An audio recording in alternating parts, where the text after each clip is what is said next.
Hi, fellow Magicycle friends. This is my little quick review of my newly purchased bicycle. First bicycle I've been on in over 20 years.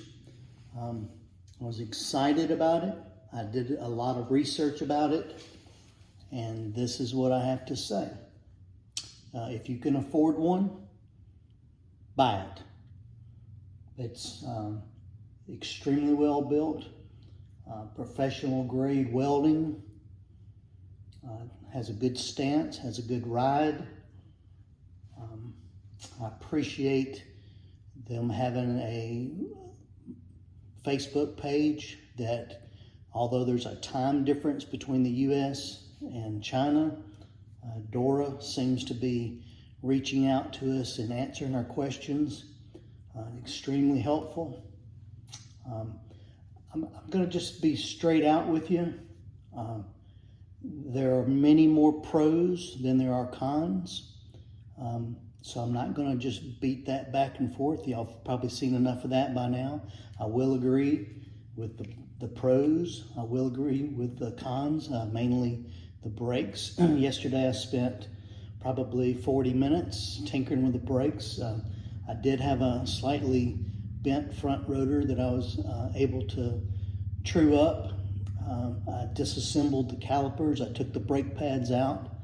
I used a brake cleaner. I wiped the rotors, reassembled them. I used Loctite to keep the nuts and bolts secure as they came from the factory.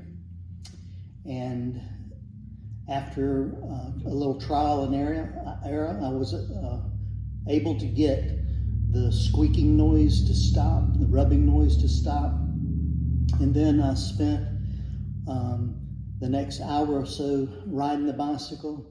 I live in an area of Mississippi that's kind of unique. It borders up to the Delta, and it's extremely hilly, and I mean hilly. And I had a lot of downhill grades that I was able to get going pretty good and bed the brakes in. After a little while, I started to get a little bit of noise. I went back up the hill. I cleaned the brake pads again. And my personal opinion is, because I'm a car guy, the brake pads are too soft. They're creating too much brake dust, and that is probably the majority of the noise. So after I refreshed the brake pads again and cleaned the rotors off, it was very noticeable on the paper towel, the discoloration of the material that was from the brake pad. So once I cleaned it up again, long story short, yes, it did hush it up again, but now I'm looking for something to resolve that. That is the one major issue, but it's really a minor issue. There's other people that have made the solutions going with the hydraulic brake calipers, and I'm probably sure, without a doubt, I'm going to do that. The other thing that I noticed is the seat itself is a little hard for my butt. I will be probably purchasing a wider seat. I'm a little older, a little heavier than I should be, and I think that would help. The other thing that I noticed that was a little concerning and kind of gave me a thought that maybe I should discuss is the pedal assist. You know, I'm not familiar with all this. This is all new technology since the last time I was on a bike. And I've caught myself 3 or 4 different times. When I was getting up to speed, I'd be in pedal assist 4, maybe even pedal assist 5, and then I'd come to a stop, and I wouldn't stop completely, but I was just going to turn around. And as I accidentally would pedal a little bit, just as natural instinct, the pedal assist would kick in during that sharp turnaround and kind of frightened me once or twice.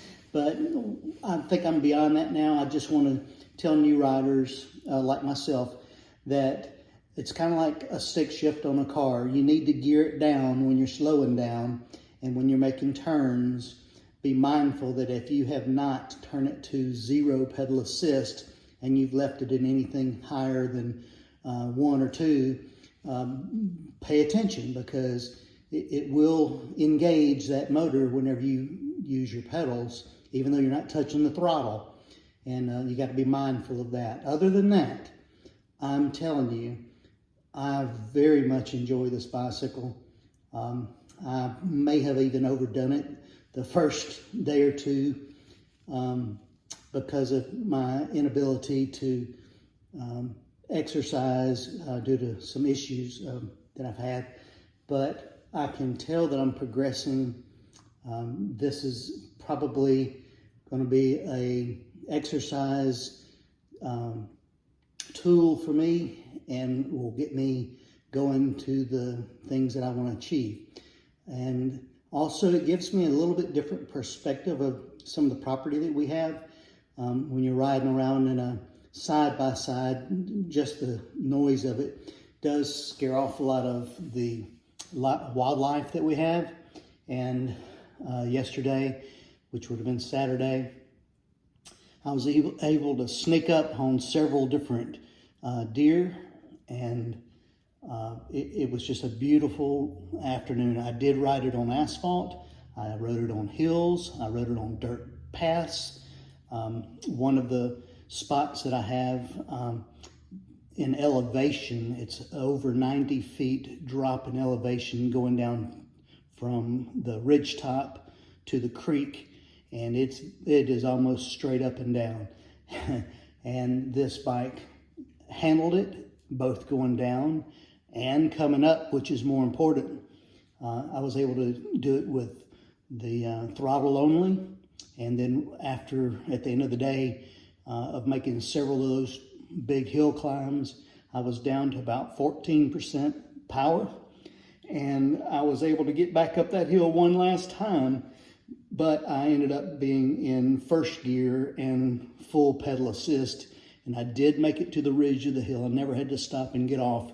So with that, I'm going to end my little rant, and I'm very much pleased with this bicycle. Thank you very much.